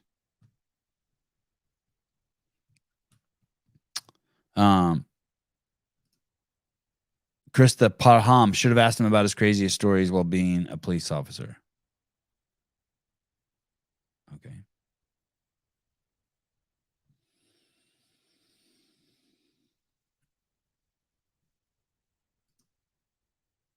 Jake Chapman, Sevy, would you rather only ride a unicycle for transport? Yes. Or have a giant toenail on your forehead? I'll go with the unicycle. It's a fucking amazing question. Vindicate. I've been doing morning spacing during the shows this week. Yeah, good job. What I've been doing is after the show, I put when I go out in the morning, instead of eating breakfast, I've been, since I've been home, I've been just doing, I have these 3 products from Swolverine. I have the pre-workout, which doesn't have caffeine in it, or creatine, I don't think. Someone better check that before. Don't quote me on that. But I do the pre-workout, and then I do a scoop of their creatine, and then I do a scoop of their hydration. I mix it up in a cup. Not shake it. I mix it with a spoon. And it mixes nicely. There's not clumpy at all. I throw that down. Steve Flores. So here's the deal. Souza says that he thinks he's going to be able to get a sponsor who is a ice bath sponsor, and it's one of those ones that has a filter, because I won't do any of the other ones. I have well water. I'm not gonna keep refilling my. It has a chiller. That's what it has. It has a chiller. I don't care if the water's clean. I'm not gonna waste water, and so he thinks he's gonna get that as a sponsor, and they're gonna send one to me, and I'm so excited about it. And they sell saunas. He thinks he might be able to get me a sauna too. I'm so excited. I was talking to Heber about it. He says it's a complete, total life game changer. How the fuck am I going to get in that ice bucket with my shirt off? There's no fucking way I'm showing anyone the world me with my shirt off. There's just no way. There's no way. How am I supposed to promote it if it's not me getting into it? How am I supposed to fulfill my sponsorship obligations? I think we have a call with them today. What am I going to have to lie to them? I was thinking about making my kids do it. Or my wife. How am I going to do it? Draw some abs on with a marker? Dude, I look like I cannot. You've been training your whole life for this. Fucking great. Fuck you, Mr. fucking Bicep. Wear a surf rash guard. Oh, so you can see the fucking 18 rolls, tires that make up my body? No, thank you. Mad Marv, take Greg's lead and stop drinking White Claws, and those insecurities will melt off the midsection. Oh, no, it's not. It's not like that. I'm not. But thank you. I stopped eating for a year. I'd still be fucking. What is it? I have body dysmorphia and 7 mental illnesses or something. I have. What am I supposed to say?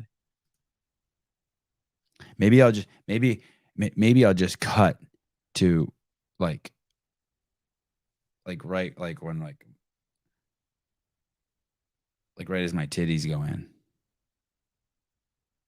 Just use a chest freezer like Alexis Raptis. No, this thing it's got a filter. I'm excited about it.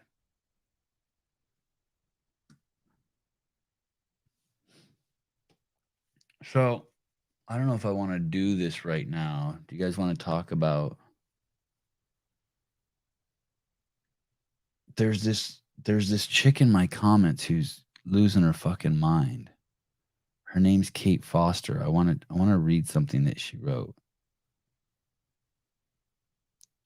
I can't tell if she's onto something or not. Let me see if I can find it. No, that's Colton Mertens.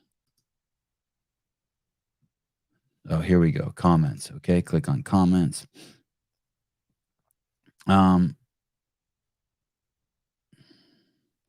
first of all, there's this Laura Horvat video we put out, who would win in a fight, and people are saying that they don't like Laura. Like, dude, the whole thing is a joke. Like, well, what? Do you know how much better the world would be if everyone was like me? Yeah, I said it.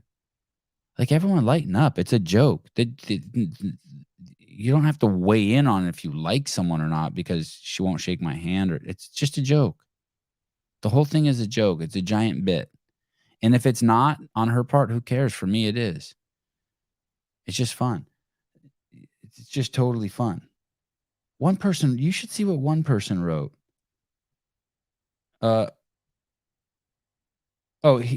Here it is. Listen to this. This is the right take on the Laura Horvat Sevan thing. This is some guy named Burn 1808.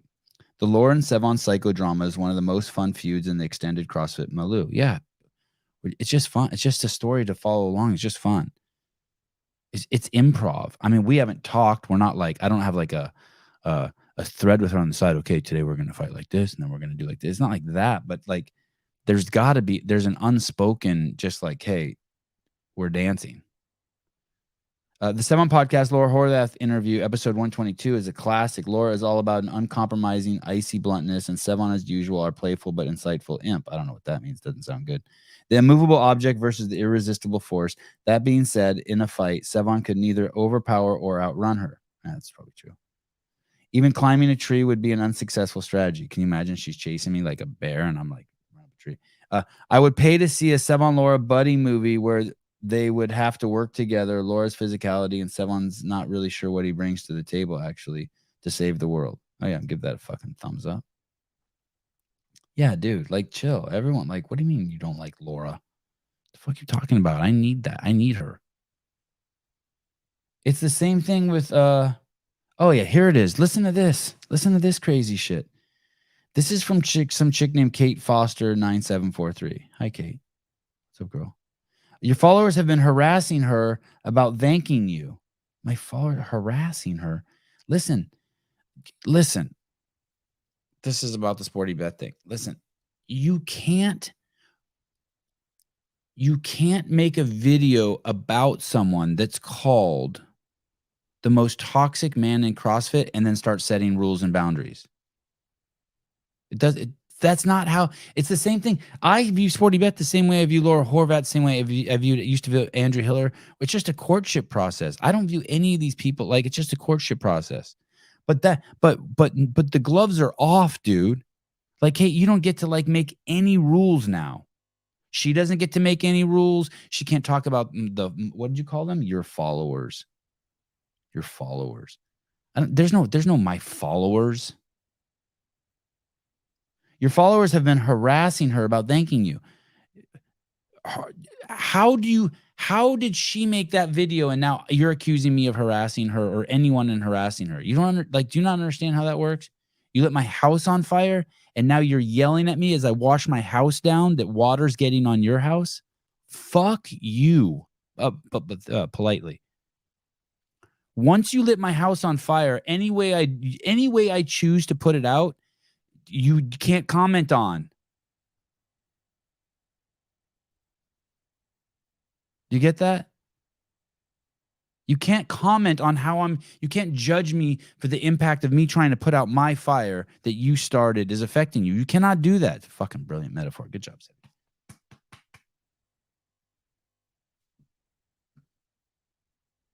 I don't know what Olivia's saying, but she's arguing with me. Yeah, there is Zevi. Oh. David Weed, here we go again. Thank you, Mad Marv. Thank you. You were a man of great vision. Look, my followers hate me even. What do you mean my followers, Kate Foster? This guy, here we go again. They're making fun of me. My followers blow me.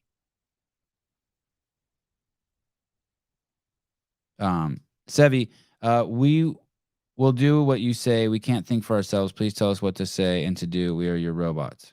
Oh. Support Wolverine. How's that?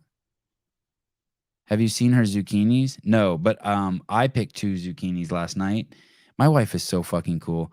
I picked 2 zucchinis last night, and I put them in the refrigerator. Or my kid, actually, Joseph picked them. I was out there watering plants, and he picked them.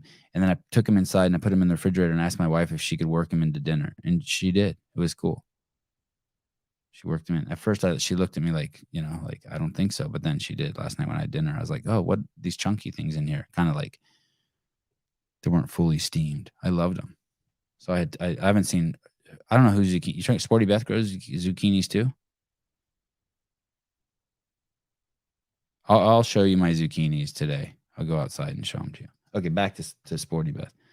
For someone who doesn't care about this issue, this is 4 times your podcast has addressed this. Dude, 99% of the shit I bring up, I don't care about. I don't see the correlation there. I'm bringing up 800 more times. You're shaming me for how many times I'm bringing it up? Oh, fucking great content here. What are you talking about? Some of your supporters have literally harassed for months. Dude, Kate, there is a video on her channel that's her most popular video ever by tenfold, saying with my name on it and my picture on it, calling me a douche. Like, you're walking around starting fires and you're yelling at me. She's walking around starting fires. She constantly has a match lit trying to burn me. That's what that video is. And you're upset every time someone tries to put it out. Like, shut the front door. Please, Kate, please. You're better than that. Oh, like that? You're better than that. And then she says, P.S. you need Pedro on more often. Well, at least we agree there. I'll give you a thumbs up on that comment and a thumbs down on the other one. Dude. Chill. I'm going to bring up Sporty Beth now every day just because I'm a contrarian. Sevi, calm down. Chill, buddy. Chill. Emma Vines. Did you hear about that influencer that died from malnutrition because she was doing a raw vegan diet? I feel like Sporty Beth is the same and are spreading harmful info and mindset habits. How do you die from? I have no issue with the raw vegan diet. I mean, how long did they do it? Sevi, just wear the hate as a badge of honor. Trust me, I do. I'm loving every second of it. I don't want anyone to be mean to her either. Oh, golf, Foxtrot Yankee. I think the biggest issue, unfortunately, is that it seems like you care what she thinks and does. So how? Let's say I do. So what? Let's say I go to bed every night being like, oh fuck, I wonder what Sporty Beth thinks about me. Oh my god. Shit. What? What? I don't get how that. The biggest issue, unfortunately, is that, but what if I don't? Either way, it doesn't matter. I'm having fun with the whole fucking thing. I'm glad even as I rail Kate for writing such fucking nonsense, I'm glad she did. Oh, thank you. You just, Sevan, just sent you the raw vegan diet to your DMs. Okay, thank you. The chick that died?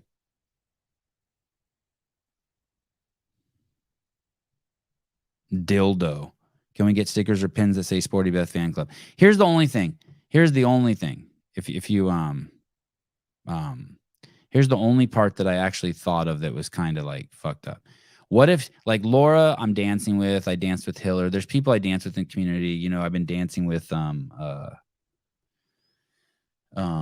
the guy I like over at Invictus, the giant dude I keep talking about. The guy called AI, Bryce.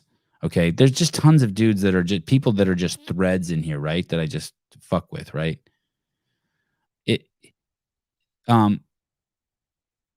What maybe Sporty Beth doesn't know that this is all just fun and games, and then also like maybe she really does have, like, I mean, she makes posts of like she has been diagnosed with 7 mental illnesses or something, and she says she travels with a bag of Valium. Like, maybe it's not the person to. Maybe I should leave her in that respect. Maybe I should leave her alone. Like, maybe I am, but I don't think so. Someone just sent me a link to another video she made this morning about me. I watched the first one. I don't think I'm going to watch the second one. I would be willing to bet Sevi doesn't lose sleep over much, but certainly wouldn't be something trivial like Sporty Beth. The only thing I ever lose sleep over is if I ever have money issues. And I'm sure then the next thing is going to be like when my kids like start staying out late at night. I probably won't like that.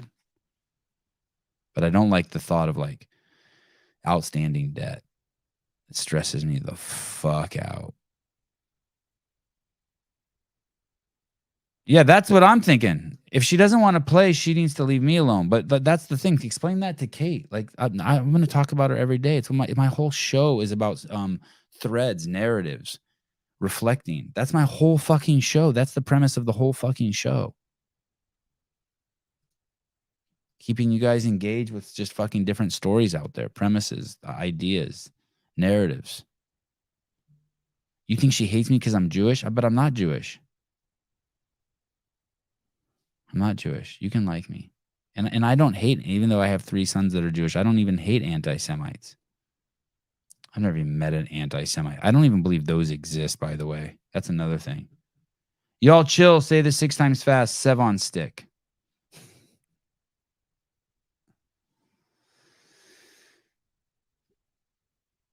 Oh, yeah, this shit is crazy. Why? Why the fuck would you bring this up? Golf Foxtrot Yankee, wait till your kids start driving at night and let me know how all the non-sleeping feels. Fuck.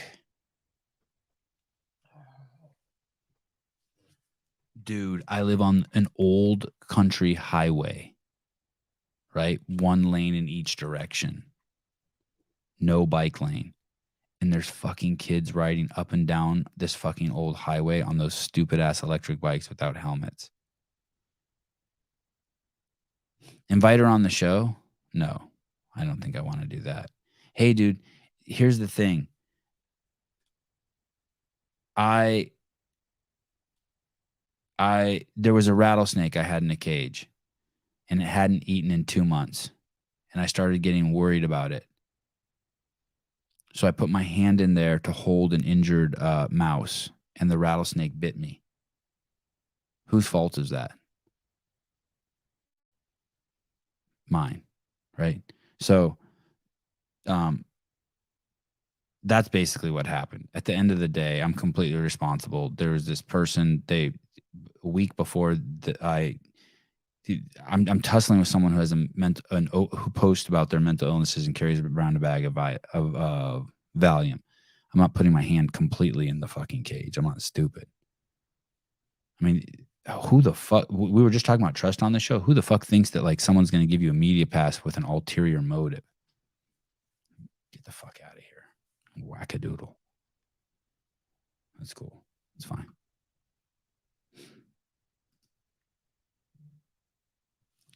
I had some other things in my notes. Okay, Kate, I hope you got your fix. Isn't it the irony, too, that Kate says I bring it up so much times, but then she brings it up in the comments instead of letting it die? That's the irony, too. I fucking love it. Oh, dude. That's 80% of everyone's problem. Yeah, there you go. Excuse me. Sevan, here's some gas money for you. That'll get you a gallon or so, right? No, yes. Also, your podcast talk about what you and who you'd like. Don't like it. F off. Yeah. Thank you. I appreciate it. Jeremy, give me a little backbone. I got your back. Talk about whatever you want. This guy reached out to me and said he works for some organization that really, really pushes the polio vaccine. And I'm like, hey, dude, go watch this. If you want to get really armed to the gills, go watch this Instagram post I did yesterday. It's 4 minutes long. I played it at 1.25 speed. It's absolutely nuts what people have fallen for. It's absolutely nuts. How is it the vaccine didn't come out till 55, but polio started going away in 1952? Isn't that just a basic fucking question? And then they immediately pulled the polio vaccine immediately because it was giving more people polio than inoculating them. And then it didn't come out again until 1961 or something. You don't hear any of that shit.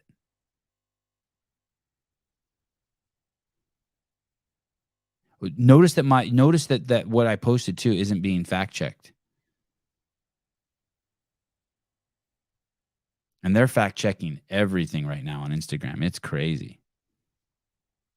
You don't have to be an anti-vaxxer. You can just ask some common questions. I told you that car number 7 won the race, but you see car number 7 broke down on lap 8. You're going to be like, how did it win the race? I mean, it's a totally fucking fair question. Just ask like some simple fucking questions. I'm not asking you to get conspiracy or anything weird. It's your fucking kids. Just ask yourself a few simple questions. That's it. Like, remember when early on in the podcast, we had the guy who was head of the largest psychiatric ward in Stockholm. And he said, if you're dying at 82 years old with COVID and the average age of death in the nation is 80 years old, then you didn't die of COVID, you died with COVID. I mean, there's just some like,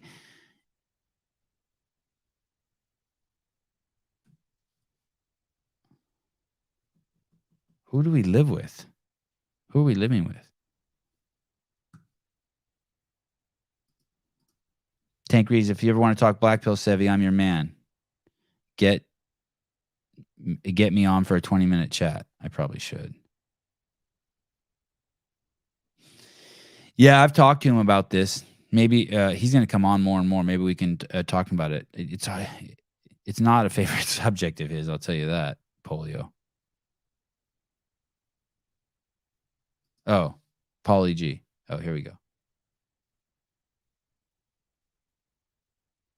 I didn't mean to out you, buddy.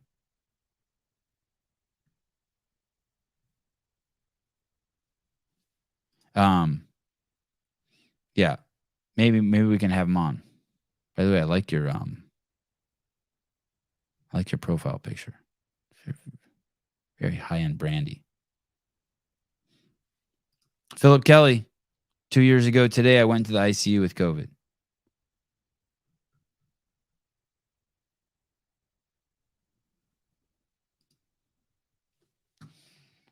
What is black pill? I don't even know what black pill is. Paper Street. Oh, Tyson Bagent. Oh, two things. Yes. Two things. I wanted to offer up free tickets for Sporty Beth to go to Tyson Bagent's preseason game, Chicago Bears, this Saturday. She can go ahead and send me a DM, and I'll go ahead and get her those free tickets. 50-yard line. 50-yard line. I just can't help it. But he does have a game. I want to say it's 1 p.m. Eastern time, Saturday. And then don't forget tonight on Showtime, Dalton Ross is fighting. And you know who else is fighting on that card is Steve Mowry. I don't know if you guys remember him. He's been on the show twice. Tall Steve. He's either like 6'7" or 6'10" or something like that. He's a heavyweight. He's also undefeated. He's also fighting on that card. Tank, do we follow each other on Instagram? You have another name? I think you do.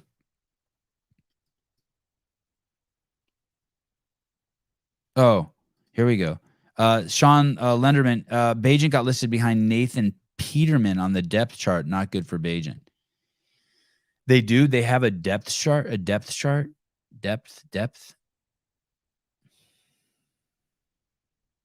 Exhale. But isn't it good that he hasn't been cut yet? Sevan's dog.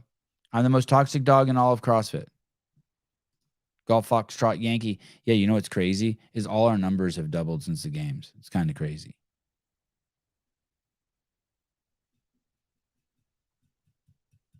Tonight's show is going to be nuts. David Weed, your boy ain't that good. Dude, what the fuck do you know, dude?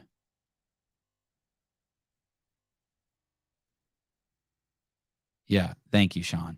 He's very good and still has plenty of time to shine. And Peterman is trash. I don't know who that is, but I'm subscribing. You shut it, David. I want to hear a fucking thing out of you. I'm gonna subscribe to the NFL Network today.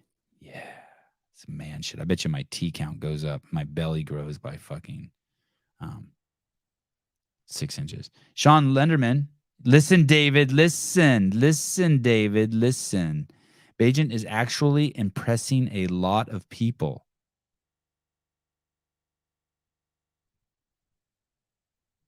Rambler, prayers to Maui. Is that the island that gets... Ah, David, you son of a...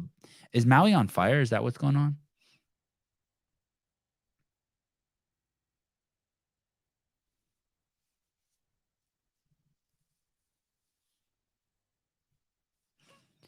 Jeremy World. I think so too. I bet something happens in David's pants when Sevi yells at him. I would be so honored if like he has a belt around his neck and one hand on his junk. And when I yelled at him, he would go for it for full release. That wouldn't bother me in the slightest. Thank you, David. I liked it too. Thank you. I wouldn't be bothered in the slightest. Okay. Tonight, we'll have Miss Danielle Brandon on for a few minutes.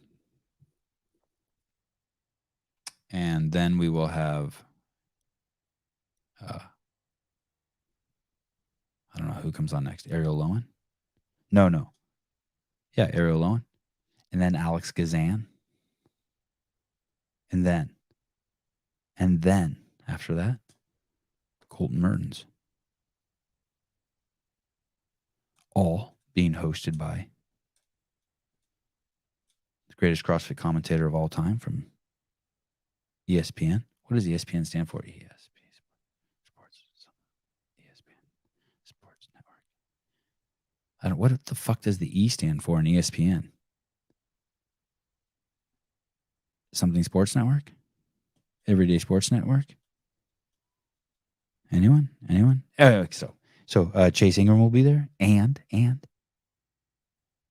the podcast favorite and very own, cultivated from a small little embryo to the superstar he is today, John Young. Oh, Entertainment Sports Program Network. No shit. Okay, I had no idea.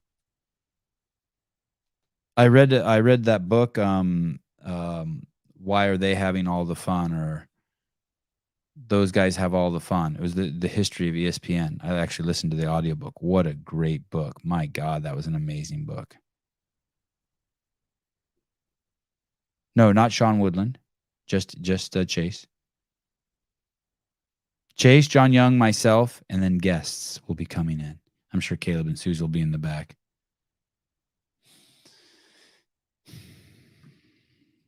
Who is this from?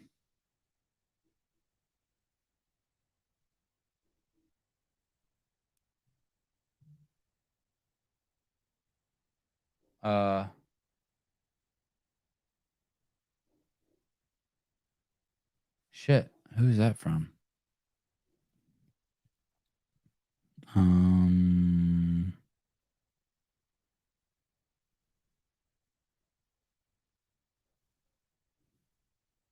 God. Someone sent me a text that says I missed your call, but I don't know who that is. It just says their phone number. Who the fuck is that?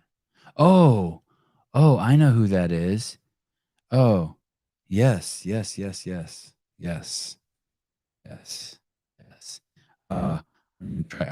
called Dylan yesterday over at Wadapalooza. I think I have a competition problem. I need to grow a set of balls and see if I can do anything with Bill and Katie over at Rogue. I am scared to death to fucking ask them. Sevi has a Coke nail.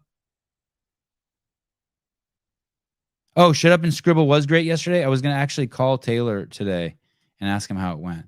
I have a Berkey filter. Yes, I do. I have a Berkey. What do you want to tell me about it? Oswaldo Gonzalez, Sevi's the best arm wrestling commentator of ESPN. I was fucking good at it. Man, I was good at it. Does Sevi have a Megan Fox thumb? I sure don't. I have a regular thumb. I'm regular. I'm super regular. I'm just evidently I'm small. But like I'm regular. Like I have a normal amount of chest hair. My feet are one of my pinky toes is my pinky toes are weird. Like I don't have toenails on them and they're turning to the side. But other than that, I'm pretty normal. Huge. I have a huge yeah. All right.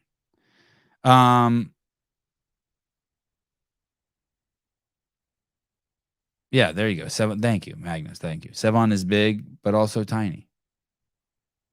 Yeah, Berkey. I think Berkey's already legal in California. Why is that, Philip? Bizarre. Hey, I was reading about it, and it says because they clean the water too good or something. I don't know what the fuck's going on. All right. Everyone say 3 times as fast as they can. Sporty Beth, Sporty Beth, Sporty Beth. See you guys tonight.